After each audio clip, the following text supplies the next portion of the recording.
open the words of the Apostle Paul to his letter to the church in Rome, the 3rd chapter, beginning at the 21st verse, and I'll be reading from the Message.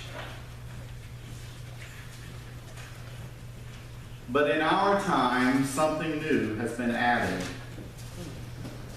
What Moses and the prophets witnessed to all those years has happened. The God setting things right that we read about has become Jesus setting things right for us. And not only for us, but for everyone who believes in him. For there is no difference between us and them in this.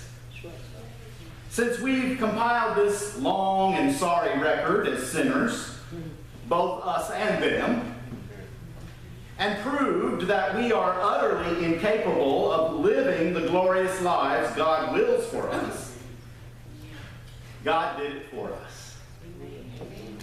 Out of sheer generosity, he put us in right standing with himself. A pure gift. He got us out of the mess that we're in and restored us to where he always wanted us to be. And he did it by the means of Jesus Christ. God sacrificed Jesus on the altar of the world to clear that world of sin. Having faith in Jesus sets us in the clear. God decided on this course of action in full view of the public to set the world in the clear with himself through the sacrifice of Jesus, finally taking care of the sins he had so patiently endured. This is not only clear, but it's now. This is current history. God sets things right. He also makes it possible for us to live in his rightness. The Word of God for the people of God. Thanks be to God. How good are you?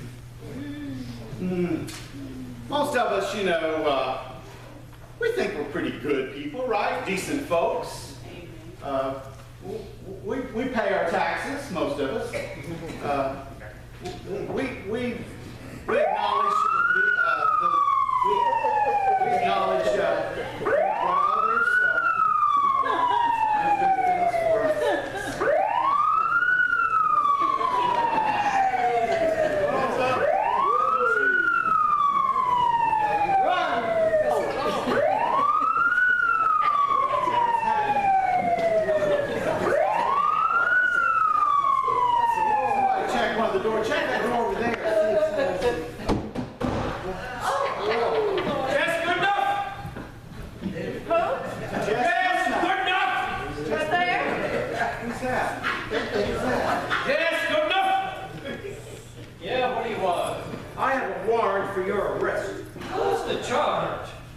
Charged under Romans Article 6, Section 23. You are a known sinner and are continually living below God's desire for your life.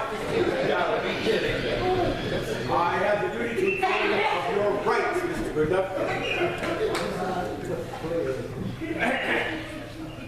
You have the right to remain silent. Anything you say can and will be used against you in a court of law. You have the right to an attorney. And since you cannot afford an attorney, the court has appointed one for you.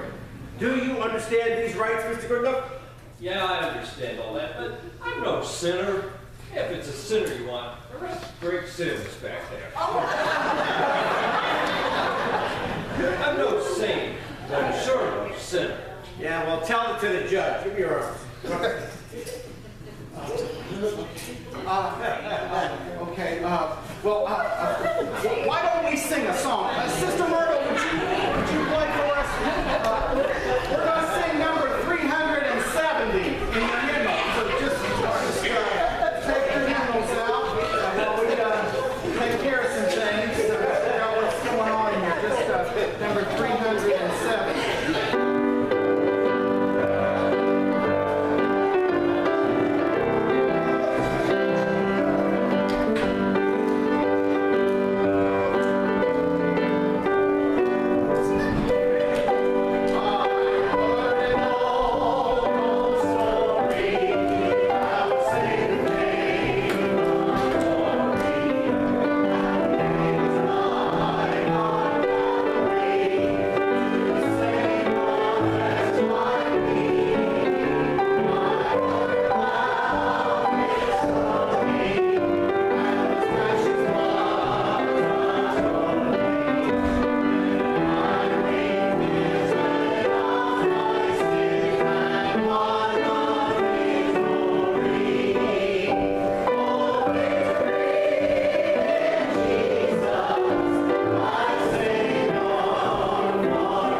the heavens above and the earth, that he may judge his people.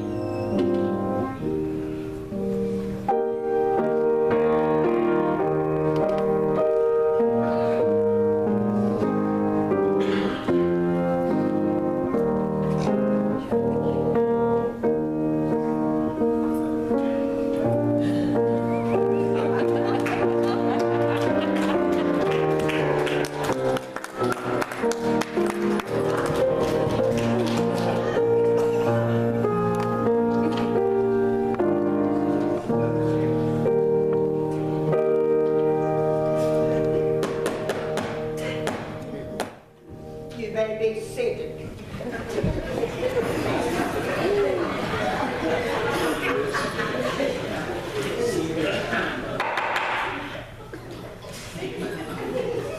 Your Honor, the first case is the State versus Jess Goodnuff. Mr. Goodnuff is charged with being a known sinner and continually falling short of God's desire for his life. How does the defendant plead? Your Honor, I plead not guilty. Excuse me, Mr. Goodnuff, but where is your defense attorney? I figured I'd handle this myself. I don't need him. I got this. You are aware that a public defender will be provided if you so desire, aren't you? Yeah. I know, but I got this taken care of. Well, it's your decision, so that your plea then, not guilty. Not guilty, Your Honor. I intend to prove to this court that I am a good person, a nice guy. Hey, at heart, I'm no worse than anybody else. Mr. Goodnuff, are you sure that you won't accept the defendant's help? I don't need anybody's help. Let me instruct everyone that the burden of proof lies with the prosecutor. He must prove beyond a shadow of a doubt that Mr. Goodnuff is a sinner. However, if he succeeds in doing this, the court will have no choice but to define the defendant guilty as charged and to punish him to the full extent of the law. Is the prosecution ready?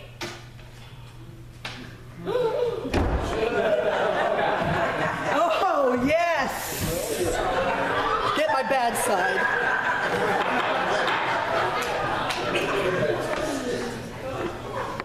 Is the defense ready? Yes. Is the defense ready? Yes. Yo. I've got me a piece of cake. You may call your first witness. The defense calls Mr. Paul Hilke to the stand. Can you take your hat off in a court of law? Your hat, yes. Thank you. Left hand on the Bible, right hand up. Yeah. Do you swear to tell the truth, the whole truth, and nothing but the truth? So help you God? Yeah, I do. Let me see. By the way, here's the Kleenex.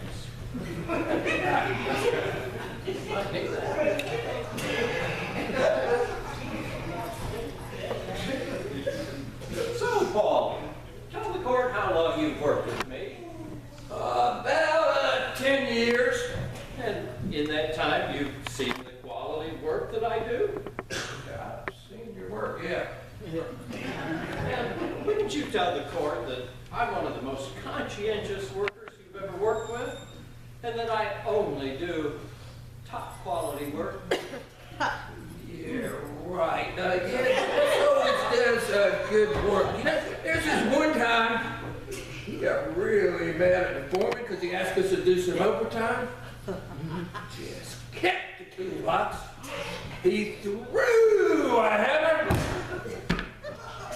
screamed at me, and he cussed down a ladder. And in spite of all that, so did real good work. Thank you. No further questions. You know, you can take my word for it. He may be in an ill mood all the time, but he always does a good job. You may step down. And he can be a real poor sport sometimes, but you can count on him to do a good job. Objection, Your Honor, I move to strike. You wish to have the witness's testimony stricken from the record? No, I wish to strike the witness across the street. Yes, Your Honor, I'd like to have this put into People's Exhibit number 666 for the prosecution. Oh my God. Do you have any further questions for this witness? No, Your Honor. Does the prosecutor wish to cross-examine? Yes. Mr. Pilkey.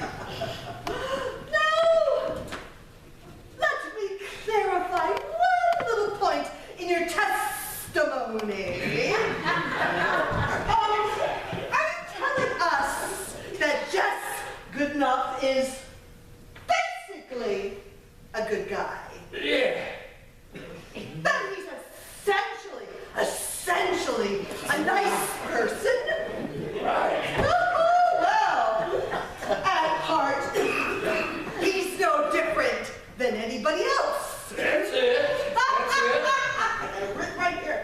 So let me get this straight. Are you telling us that Jess Goodnuff is perfect?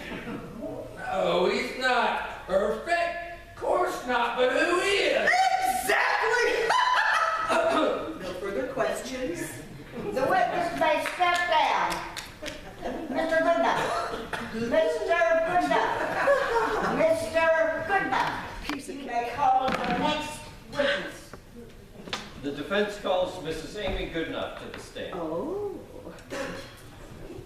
Yes. Do you swear to tell the truth, the whole truth, and nothing but the truth, so help you God? I do. You may be seated. By the way, here's a map for you. Hello, sweetheart. Did you notice that I vacuumed and dusted the house for you this morning? Have I told you lately that I love you? I brought you a rose. And by the way, I found the anniversary present I forgot to give you last year. Sweetest for the sweet.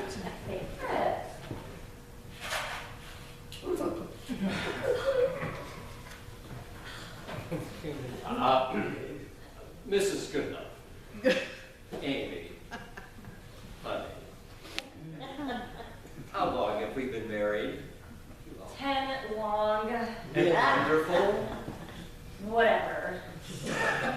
10 long and wonderful years. And wouldn't you tell the court that in that time I've been a faithful husband? Okay, is faithful the same as good?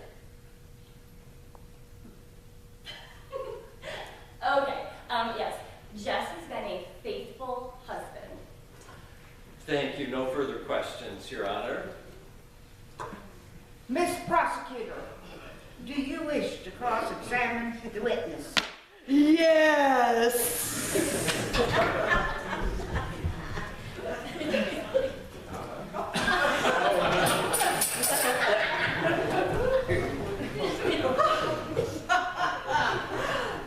Mrs. Goodnuff, obviously you agree that Jess has been a faithful husband, right? Are you telling this court that he's basically a good guy? Well, yeah, basically. Are you asking this court to believe that he's essentially a nice person? Well, I mean, he is a person. Yes. Yeah. And he can be nice. Right there.